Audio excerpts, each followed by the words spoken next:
वंदे मातरम बच्चों, वंदे मातरम। चलो बच्चों, आप सब कैसे हो? अच्छे हो ना?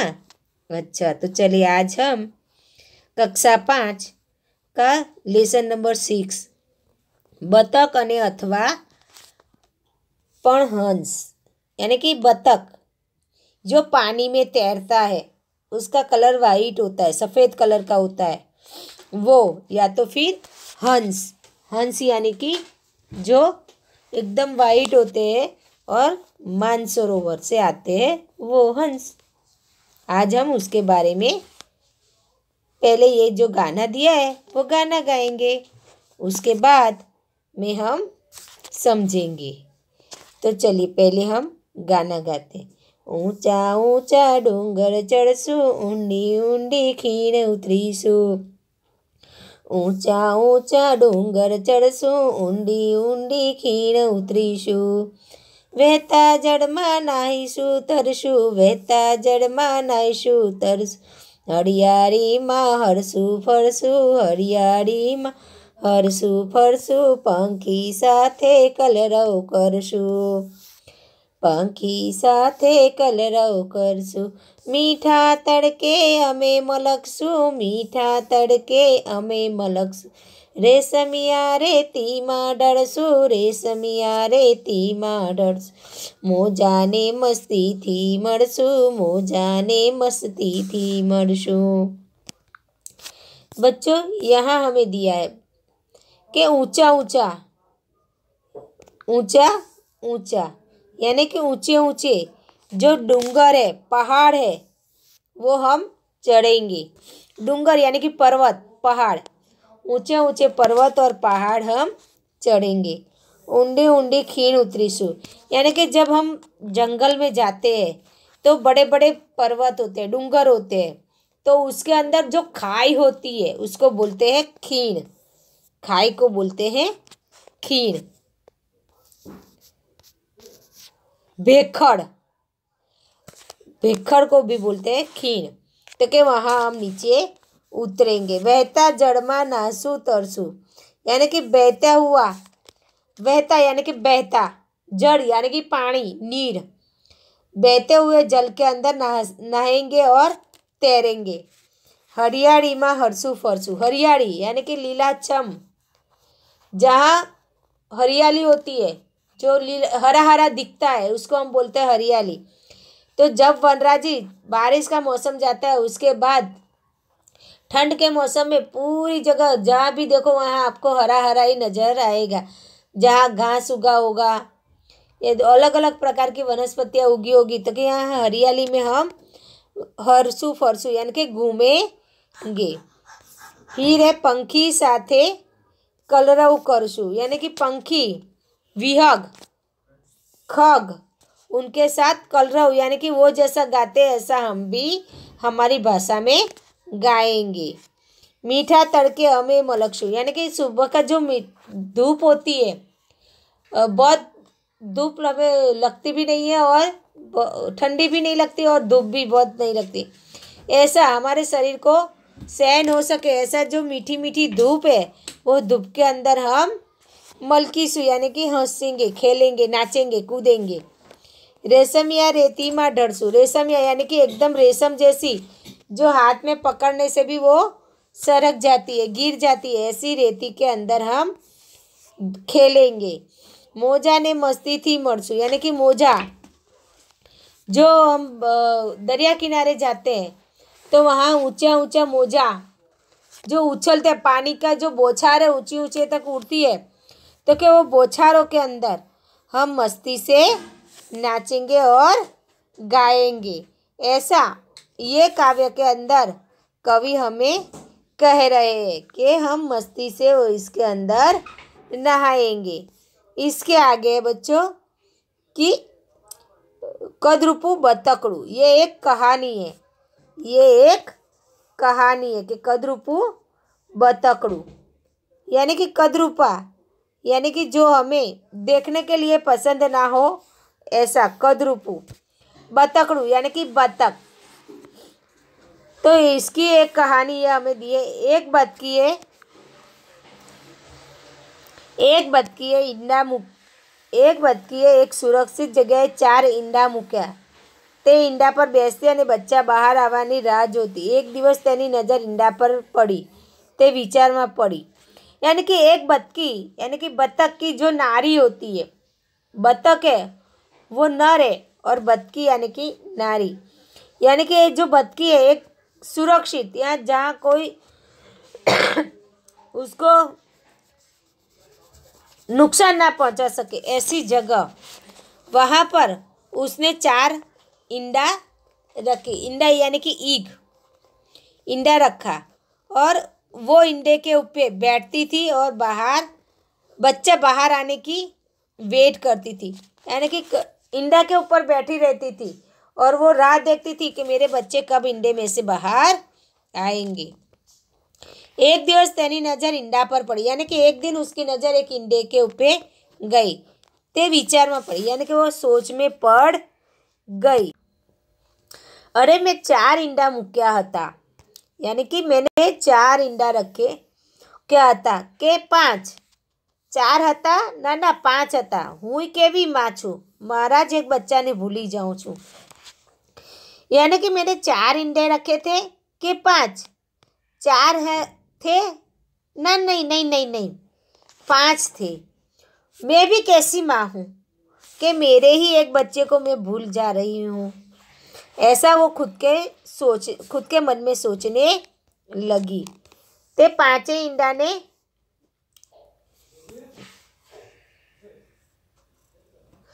तब वो તે 5 ઈંડાને સેવવા લાગી. આખરે ખુશીનો દિવસ આવી ગયો. એક ઈંડું સહેજ સળવળ્યું. તેમાંથી ધીમો અવાજ સંભળાયો. ઈંડું ફૂટ્યું અને બચ્ચાએ બહાર ડોક્યું કર્યું. જોતજોતામાં બીજું, ત્રીજું, ચોથું ઈંડું પણ ફૂટ્યું. થોડી વારમાં ચારેય કલક કલક ગીત ગાવા લાગ્યા. તેણે 5મા ઈંડા તરફ જોયું. यानी कि वो 5 ईंडा को के ऊपर बैठने लगी, सेवन करने लगी उसको. तो तब आखिर यानी कि छेले एक दिन ऐसे खुशी का दिन आ ही गया. एक ईंडा था वो सहज हिला. एक ईंडा सहज हिला, थोड़ा सा हिला तो उसमें से धीमे से आवाज़ सुनाई दी और ईंडा था वो फूट गया. और उसमें से बाहर बच्चे ने बाहर अपना मुंह निकाला. डोक्यू करूँ यानी कि मोड़ू बाहर काढ़ू, अपना मुंह बाहर निकाला. देखते देखते दूसरा, तीसरा और चौथा ईंडा भी फूट गए. ये दूसरा फूटा, तीसरा फूटा और चौथा ईंडा भी फूट गया. थोड़ी देर में चारे कलक कलक यानी कि जो बतख का आवाज़ होता है वो आवाज़ है. ये कलक कलक ऐसे गीत गाने लगा. तेने 5वां ईंडा तरफ जोયું. अब जो बतकी थी उसने 5वें ईंडे की ओर देखा तो वो सोचने लगी, मारू आ बच्चું ક્યારે બહાર આવશે? આ ઈંડું થોડું મોટું લાગે છે. જરૂર આ ઈંડામાંથી મારું यानी कि मेरा ये बच्चा कब आएगा? मेरा ये बच्चा बाहर कब आएगा? ये ईंडा थोड़ा सा बड़ा लग रहा है. जरूर ये ईंडे में से मेरा सबसे सुंदर, ये ईंडे में से સૌથી સુંદર બચ્ચું બહાર આવશે. એક દિવસ એક પછી એ ઈંડું પણ સળવળ્યું. અંદરથી ધીમો અવાજ સંભળાઈને ઈંડું ફૂટ્યું. તેમાંથી એક બચ્ચું બહાર નીકળ્યું. બતકે જેવું બચ્ચાને જોયું કે તેને થયું આ બચ્ચું તો થોડું મોટું લાગે છે. તેને થોડું મોટું લાગે છે, થોડું રાખોડી પણ છે. આમ કેમ થયું હશે? પછી તરત મનમાં બોલી, હુંય કેવી માં છું, હુંય કેવી માં છું. જુદું છે તો છે, મોટું છે તો છે, પણ બચ્ચું તો મારું જ છે ને. હું પણ એને તરતા શીખવીશ. यानी कि एक दिन जब वो बच्चा नहीं निकला तो वो राह देखने लगी, वेट करने लगी कि ये अंदर कैसे बच्चा बाहर आएगा. तो वो ईंडा वो सोच रही थी कि ये इसमें से सबसे सुंदर बच्चा बाहर आएगा। एक दिन वो जो इंडा था वो इंडा भी एक दिन हिलने लगा और अंदर से धीरे से एकदम छोटी सी आवाज़ सुनाई देने लगी और इंडा फूट गया। उसमें से एक बच्चा बाहर निकला। वो जो बच्चा बाहर निकला, બતકે જેવું બચ્ચું જોયું કે તેને થયું અરે આ બચ્ચું તો થોડું મોટું લાગે છે। यानी कि जैसे ही बच्चा बाहर निकला तो वो बतकी ऐसे सोचने लगी कि अरे ये बच्चा तो थोड़ा सा बड़ा लग रहा है, थोड़ू राखोड़ी पर, यानी कि उसका कलर भी थोड़ा सा चेंज है। जो हम उपले जलाते हैं या लकड़ियाँ जलाते हैं और जो राखोड़ी कलर का जो रंग निकलता है, जलने के बाद जो रंग होता है, वैसे रंग का ये बच्चा था। ये ऐसे कैसे हुआ होगा, ऐसा वो सोचने लगी। फिर तुरंत मन से बोली वो, मैं भी कैसी माँ हूँ, अलग है जुदू छे तो छे, यानी कि अलग है तो है, बड़ा है तो है, पर बच्चा तो मेरा ही है ना। मैं उसको भी तैरना सिखाऊंगी, यानी कि मैं उसको भी तैरना सिखाऊंगी, ऐसा वो मन के अंदर सोचने लगी। थोड़ा दिवस પછી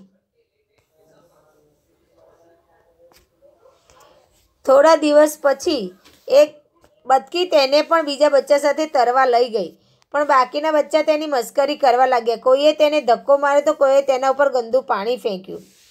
બધા કહેવા લાગ્યા, અરે આવું બતક હોય, આ તો કદરૂપું બતકડું છે। પછી તો બધાએ તેનું નામ કદરૂપું બતક પાડ્યું।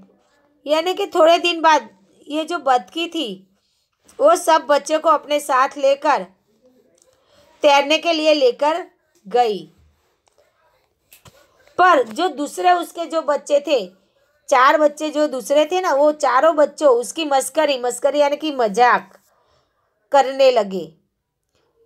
कोई उसको धक्का दे देता, कोई उसका ऊपर गंदा पानी डाल देता, ऐसा सब ये चारों बच्चे करते थे।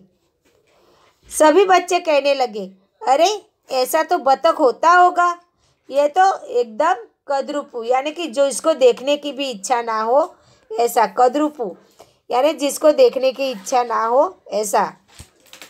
फिर तो सभी उसको उसका नाम ही गिरा दिया कि कदरूपू बतख, यानी कि सबसे गंदा बतख, जिसको देखने की इच्छा ना हो ऐसा बतख। सभी बच्चे ये ऐसे नाम तो उसका गिरा दिया, पर जब वो बच्चे लोग थे वो उन्होंने ऐसे नाम गिरा दिया, उसके साथ मस्करी करने लगे, हंसी मजाक करने लगे। पर બધા બચ્ચા કહેવા લાગ્યા, माँ અમે આ કદરૂપા બતક સાથે नहीं रमीએ, અમે એની સાથે नहीं તરીએ। पर सभी बच्चे एक साथ हो गए और उसकी माँ को कहने लगे कि माँ हम ये कदरूपा यानी कि ये गंदे बच्चे के साथ, बतख के साथ नहीं खेलेंगे, उसके साथ तैरेंगे भी नहीं। माता बतखे तेमने समझाव्या, यानी कि जो बतकी थी उसके उन लोगों की जो माता थी बतकी, उन्होंने सभी बच्चों को समझाया, बच्चाओ તમારી જેમ આ પણ મારું જ સંતાન છે, તમે તેને આ રીતે છોડી દેશો તો કેમ ચાલશે। પણ કોઈ માન્યું નહીં। આ જોઈ બતકી ખૂબ દુઃખી થઈ। કદરૂપુ બતક પણ दुखी થતું હતું। यानी कि बच्चों को सभी बच्चों को बतकी ने समझाया कि बच्चों जैसे आप मेरे ही संतान हो, मेरे ही बच्चे हो, उसी तरीके से ये बच्चा भी मेरा ही है। अगर आप लोग उसको इस तरीके से छोड़ दोगे तो कैसे चलेगा। पर चारों बच्चे माने नहीं। ये देखकर बतकी को मन में बहुत दुख हुआ। कदरूपू बतख, जो बतख था कदरूपू, वो भी खुद से दुखी होने लगा। पर दुखी होने लगा तभी एक दिवस तेने घर पर छोड़ी क्यांक बीजे चाल्या जવાનો निर्णय कर्यो। ते गयो एक सरोवरथी बीजा सरोवर ने बीजा सरोवरथी त्रीजा। यानी कि एक दिन ये जो कदरूपा बतख था उसने सोचा कि मैं यहाँ से कहीं पर चला जाऊँ। उसने घर छोड़कर दूसरे जाने का सोच लिया, निर्णय करो, यानी कि सोच लिया, निश्चय कर दिया। वो तो गया एक सरोवर से दूसरे सरोवर, और दूसरे सरोवर से और भी वो आगे दूसरे सरोवर, और वहाँ से तीसरे सरोवर। इस तरीके से वो गया, एक सरोवर से दूसरे सरोवर गया, दूसरे सरोवर से तीसरे सरोवर, यानी कि एक सरोवर से दूसरे सरोवर। सरोवर यानी कि जहाँ छोटा सा पानी का तालाब भरा रहता है वो सी जगह। ત્યાં તેણે મરઘીનું ટોળું જોયું। તેણે કહ્યું, કેમ છો બધા? વૃદ્ધ મરઘી બોલી, તું કોણ? बत्तख बोले, हूँ बत्तखड़ू छू। यानी कि वहाँ उसने मरघी के, मुर्गी जो बोलते हैं वो मुर्गी एक साथ में एक जूथ में थी सब मुर्गियाँ। तो वहाँ जाकर वो बोला, आप सब कैसे हो? तो वो एक वृद्ध मरघी, वृद्ध यानी कि गड़ी बुढ़ी जो मुर्गी थी वो बोली, तू कौन है? तो ये बतख का बच्चा बोला, मैं बतखड़ू यानी कि मैं बतख हूँ। जुआन मरघो बोले, तू कौन? बतख कहे, हूँ बतखड़ू। एके कहूँ, है तू बतखड़ू? तू बतखड़ू पण तू तो साव कदरू पूछे, तू तो साव विचित्र छे, तू तो साव बदसूरत छे। यानी कि जुआन, जुआन यानी कि टीनेजर्स, जो बूढ़ा भी नहीं, बच्चा होता है नहीं, बूढ़ा बोला जाता है नहीं, जुआन बच्चा बोला जाता है, ऐसा। एक मुर्गा था, वो बोला कि तू कौन है? तो वो बतख कहने लगा, मैं बतख हूँ। एक ने कहा, उसमें से एक जो था वो बोला कि है तू बतख है, तू बतख है, तू तो एकदम बदसूरत है। कद्रुप यानी कि बदसूरत, तू तो एकदम बदसूरत है, तू तो एकदम विचित्र यानी कि सभी से, बतख से, जात से एकदम अलग है, तू तो साव एकदम से बदसूरत है। ऐसा वो बतख के बच्चे बोलने लगे। तभी वहाँ से, અહીંથી ભાગ, અહીં કોઈ તારા દોસ્તાર નથી, બતકડું દુઃખી થયું અને ત્યાંથી ચાલી નીકળ્યું। यानी कि चाल, भाग અહીંથી, यानी कि वो बच्चे लोग बोले कि चल तू यहाँ से भाग जा, चला जा, यहाँ कोई तेरे मित्र नहीं है, कोई तेरे भाईबंद नहीं है। बतख का बच्चा था, वो दुखी हो गया, परेशान हो गया, और वो वहाँ से भी चल निकला। પછી તે જ્યાં જ્યાં ગયું, તેણે જેને જેને કહ્યું કે હું બતકડું છું, તે બધાએ તેને, હે બતક આવું હોય, તું તો સાવ કદરૂપું છે, એવું કહ્યું। બતકડું સાવ નિરાશ થઈ જતું। यानी कि उसके बाद वो जहाँ जहाँ भी गया वहाँ वहाँ उसने देखा और कहा कि मैं बतख का बच्चा हूँ। तो सब, है बतख ऐसा होता है बतख ऐसा होता है, तू तो एकदम बदसूरत है, ऐसा ही सब बोलते थे। ऐसा सुनकर बतख का जो बच्चा था वो निराश हो जाता, यानी कि उसका मुंह लटक जाता, वो दुखी हो जाता था। तभी પછી તે जंगल पर थी उड़ू, यानी कि उसके बाद जंगल पर से वो उड़ा, खेतरों पर से भी वो उड़ा। अचानक वावाझोडું શરૂ થયું। બતક સલામત સ્થળે આશરો શોધતો હતો, ત્યાં તેની નજર એક ઝૂંપડી પર પડી। તેણે ત્યાં રોકવાનો વિચાર કર્યો। ઝૂંપડીનો દરવાજો ખખડાવ્યો, અંદરથી એક ડોશીમાં બહાર આવ્યા। બતકે કહ્યું, यानी कि उसके बाद वो जंगल की ओर उड़ गया। तो उसने कई खेत पे से भी वो उड़ा, और अचानक से एक वावाझोडું यानी कि बहुत जोरदार पवन शुरू हो गई। बतख सलामत यानी कि सुरक्षित, जहाँ वो शांति से रह सके, उसको कुछ नुकसान ना हो, ऐसी जगह को खोज रहा था। आसरो यानी कि रहवा माटेनो सहारो खोज रहा था। सलामत यानी सुरक्षित। वहीं पर उसकी नज़र एक झोपड़ी के ऊपर पड़ी, गिरी। तो वो उसने वहाँ रुकने का सोच लिया कि मैं यहाँ रुक जाऊँगा। पर झोपड़ी का दरवाज़ा खटखटाया, यानी कि झोपड़ी की जो साकल थी वो उसने खटखटाई। अंदर से एक डोसी बाहर आई, यानी कि एक बूढ़ी औरत बाहर आई, और वो बतख ने उससे कहा कि दादी माँ, हूँ तुम्हारे ત્યાં रहूँ? वो डोसी माँ यानी कि बूढ़ी औरत को वो कहने लगा कि दादी माँ, हूँ तुम्हारे ત્યાં रहूँ? हूँ તમને मदद करिस, यानी कि वो बुढ़ी औरत थी, उसको कहने लगा कि दादी, यानी कि जो पापा की मम्मी होती है उसको हम दादी बोलते हैं, तो उसी तरीके से वो बोलने लगे, दादी मैं आपके यहाँ रहूँ, मैं आपको मदद કરુંગા। ડોશીમાએ કહ્યું, તું મને શું મદદ કરી શકે, પણ હા વાવાઝોડું શાંત થાય ત્યાં સુધી તું અહીં રહી શકે। तो जो बुढ़ी औरत थी वो उसने कहा, तू मेरे को क्या हेल्प करेगा, क्या मदद करेगा, पर हाँ ये जो वावाझोड़ो है, यानी कि ये जो पवन इतनी जोर से चल रहा है, ये ठंडा हो जाएगा, मौसम शांत हो जाएगा, तब तक तू यहाँ पर रह सकता है। इसी तरीके से 2-3 દિવસ પછી વાવાઝોડું શાંત થયું, બતક ફરીથી ઉડવાનું શરૂ કર્યું અને પહોંચ્યું એક, यानी कि 2-3 दिन के बाद ये जो हवा थी वो रुक गई और शांत वातावरण हो गया, मौसम ठंडा हो गया। तब बतख ने वापस उड़ना की शुरुआत की और वो पहुंच गया एक सुंदर सरोवर के पास, यानी कि एक सुंदर सरोवर था, वहाँ पर ये बतख पहुंच गया। સુંદર સરોવર પાસે ત્યાં કેટલાક હંસ પરિવારો રહેતા હતા। તેને થયું, અહીં મને કદાચ મારા નવા દોસ્તો મળશે। તે બીજા બચ્ચા પાસે પહોંચી ગયું। વૃદ્ધે કહ્યું, અરે તું ભૂલું પડી ગયેલું છે, આ હવે આપણે અહીં સાથે જ રહીશું।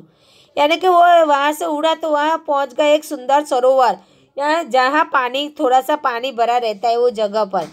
वहाँ कई सारे हंसों का परिवार रहता था। उसको हुआ, यहाँ पर मेरे को शायद कई परिवार मिलेंगे। उसको ऐसे लगा कि मेरे को शायद यहाँ कई परिवार